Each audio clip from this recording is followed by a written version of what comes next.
నేను జాకాలు మాట్లాడుతున్నాను. ఏమిటి మీ బాస్ లేడా? నా వజ్రం సంపాదించడం కోసం వెళ్ళాడా? నాకు ఆ వజ్రం అతి త్వరలో కావాలి, లేకపోతే ఈ జాకాలు చాలా సీరియస్ అయిపోతాడని చెప్పు. ఓకే?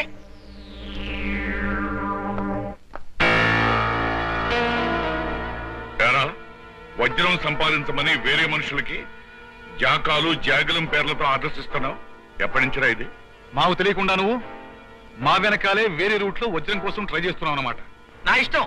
నా గురించి మీరు హంతకుడని దొంగ వెదవని వాగితే తప్పలేదు, కానీ నా ప్రయత్నం నేను చేసుకుంటే తప్ప? నోర్మై, నువ్వు ఈ పెద్దోడు నన్ను మోసగాడని హంతకుడని కారు కూతురు కూర్చాడని నాకు తెలుసు. చెప్పు తీసుకుని ఆపకుండా డిస్కషన్ పెడతాను రా మిత్రకి. అసలు నా గురించి ఇలాంటి ప్రేలాపల మీద మిత్రే కదరా. అక్కడికి నువ్వేదో హత్య చేయనట్టు మా మీద ఎగురుతావు ఎందుకు? అసలు పెద్ద బాబుని హత్య చేసింది నువ్వే కదా? అవునా పెద్దోడా? ఎస్టేట్ లో తిరిగే పెద్దబాబుని యాక్సిడెంట్ పేరుతో లేపేశాని మీసాలు దువ్వింది నువ్వేగా? ఏమిట్రా అక్కడికి నేను ఒక్కనే హంతకుడైనట్టు మీరిద్దరూ మహాత్ములు మహానుభావులైనట్టు మాట్లాడతారు.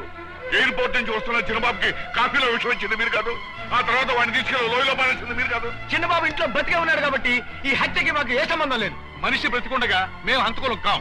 నువ్వే హంతకుడివి. హత్య చేయడానికి మీరు కూడా ప్రయత్నించారు కనుక మీరు హంతకులు.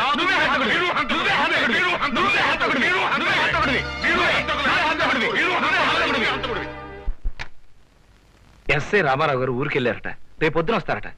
ఆయన వచ్చినంటనే ఈ క్యాసెట్ ఆయనకి ఇచ్చేస్తే వాళ్ళు ఆట కట్టినట్టే. కేవలం డబ్బు కోసం మేనల్లుల ప్రాణాలు తీసిన హంతకులకి ఉరిశిక్ష పడేటట్టు చేయాలి. కూర్చోండి. చిన్నబాబులాగా నేను గద్వాల్ రాజా కూతురులాగా రాణి ఆడిన నాటకానికి ఫలితం దక్కింది. నువ్వు హంతకుడు అంటే నువ్వు హంతకుడు అని ఆ నీచులు అనుకున్నవని ఈ క్యాసెట్లో రికార్డ్ అయ్యి. ఈ క్యాసెట్ ఒక్కటి చాలు వాళ్ళ జీవితాలకు అంతం పలకడానికి. రేపటితో వాళ్ళ చరిత్ర ఫినిష్.